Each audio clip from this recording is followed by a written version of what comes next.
Hi, welcome to How to Repair. This video is designed to save you money on your Hotpoint and INDESIT Tumble Dryer. If you have any of these model numbers and you find that the drum shaft has worn away and you've just found out that you've got to buy a whole drum, I've actually found a way now that you can replace the existing drum shaft with one off the V4 kit where there'll be a link above. Now the V4 kit has got a shaft which measures approximately 32mm. I've checked this with a micrometer as well, it's just over to be precise, but the existing shaft that was on the drum is slightly less, and this is due to the fact that the manufacturer has put a reinforcing plate while trying to change the design of the drum, and this is just over a couple of millimeters thick. So the V4 shaft kit will actually fit. This will save you an absolute fortune in money, because to buy a whole drum assembly is going to cost you in the region of £70 to £80 including postage, and the V4 kit is about £15–16 at the present time. Now you can see here that the original shaft had worn away on the casing, but if I fit the new V4 shaft straight on top of this plate, it's going to be too deep on the drum. In other words, the front lip of the drum would most probably rub on the front plate. You can see here with me putting a ruler across, if I actually fitted this shaft onto the backing plate, it would actually create a couple of mil, and that couple of mil would push the drum forward. So we're going to remove these tack welded studs with a grinder. You can see here the old bearing. It's completely worn away into a pear shape, which actually made the shaft start rubbing against the chassis, and this cut into the chassis, and over a period of time it cut through the shaft, making the drum collapse. Now the good advantage of replacing the whole V4 kit is you're going to get new front pads with it, new seals, and you'll be able to totally rebuild your tumble dryer. This is the piece that got cut through, and you can see the bearing in situ there where it's collapsed. One thing I do hate about these manufacturers nowadays, producing tumble dryers with shafts that used to be detachable and bearing kits that are unchangeable.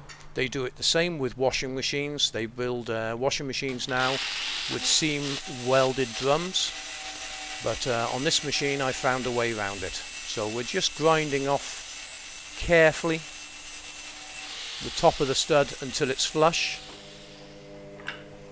Needs a little bit more. Be very careful not to damage the drum in any way. Then you will either just need to push them through, or you might need to give them a slight tap with a hammer, but these just push through nice and easy.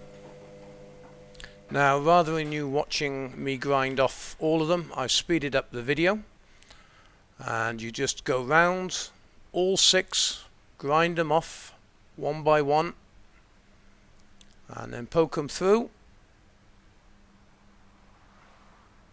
and then all we'll need to use is a flat blade screwdriver. Make sure all the holes are clear, and then just between the two seams that you can see me doing here, just tap, not very hard, you don't want to bend the drum in any way, and work your way around all 6. While I'm doing this, remember at the website you will find full tutorials and parts that you need for all these repairs on your tumble dryer, whether it's a condenser tumble dryer or a normal ventilated one. And you will find tutorials teaching you how to diagnose problems, how tumble dryers work, and cost-effective tips. So once we've actually got the plate off, this is how the new shaft fits on. It lines up perfectly with the existing holes, because the drum is basically the same as the ones that you can change, but this additional reinforcing plate was put on, so they changed the shaft. But now we need to round off any burrs on where we took the studs out, just to make them smooth so it never catches any of your clothing and tears it. So I'm just using a center punch just to centralize the holes, and now I'm going to go round with a round file and just carefully round off all the burrs. Now if you wanted to, on the back side of this tumble dryer, to stop any corrosion, because you have exposed some bare metal, you could put some high temperature paint to stop any corrosion. It won't be touching your clothes because this is on the back half of the drum. But there you go, and we'll have a check on the inside and also on the outside. Make sure there's no sharp edges whatsoever. Little bit here, but that's going to wear. There's no actual nothing to catch the clothes. And there you go. Now all we need to do is fix the shaft, and as I said, just line it up on the larger holes. The screws go through the other holes, and then insert the 3 screws that come with the kit. Take them to hand tight. Do all 3. Don't tighten until you've got all 3 in place.